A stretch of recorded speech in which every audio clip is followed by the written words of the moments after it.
Hi, this is Adam from Small Town Machine Shop, and we're going to try to get this mill into the shop today. Car driving by. What do? I'm going to use that tractor, lift this bucket up back behind here, and I'm going to come on this side with the ladder, and we're going to unbolt the motor and put the motor into the bucket. So that's probably the safest way to unload it out here.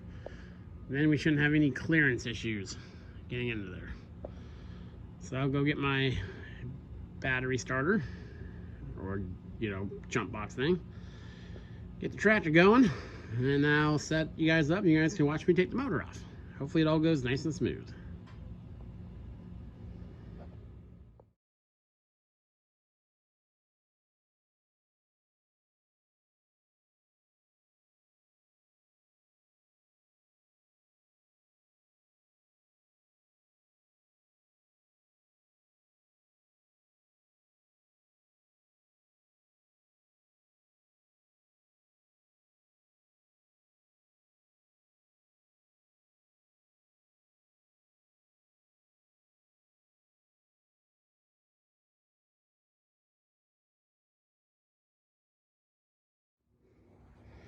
Okay, we're getting set up for the pull here.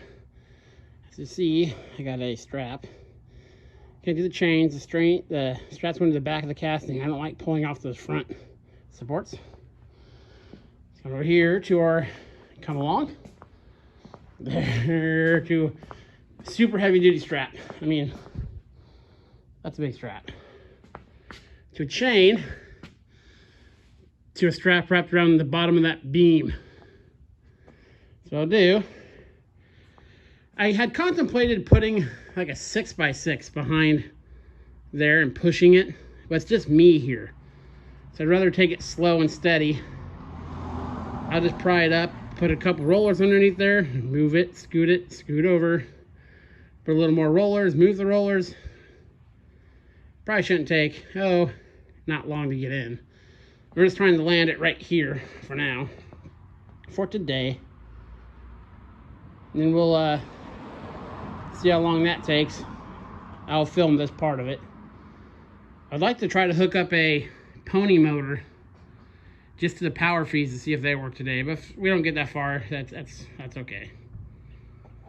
I have a half day at work tomorrow, so plenty of time to mess with this guy. And then we'll have to find a spot for it, because next Thursday, if all goes according to plan, we're moving another lathe in. And really wild shot, we might be moving 2 lathes in next weekend, so got some logistics to do.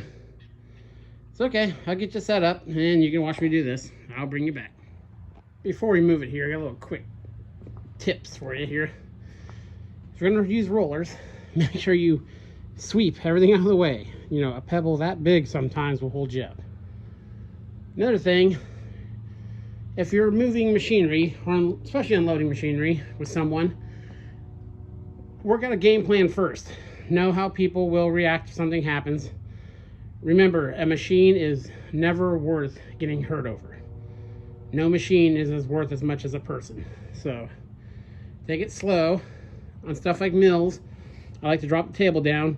Now I'm going to be way back here, and it's pulling it flat. There's like a 3-inch incline over this, so it's not going to be in danger of tipping, and it's only going to be an inch off the ground. But take precautions. On a normal milling machine, flip the head around. On lathes, there's really not much you can do, but just take it slow and easy. Use some rollers. Don't overtax your pulling stuff. And again, when I move stuff like this, I typically do it alone. Now, that's not saying I'm alone here at the property.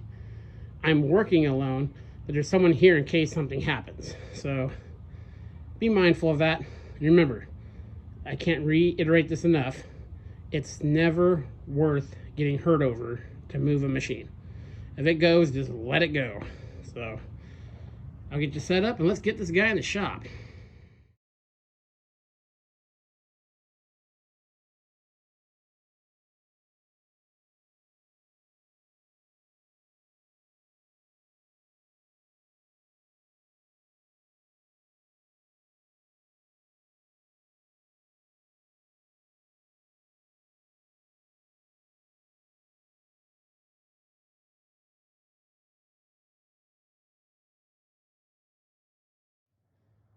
Okay, we got it in there.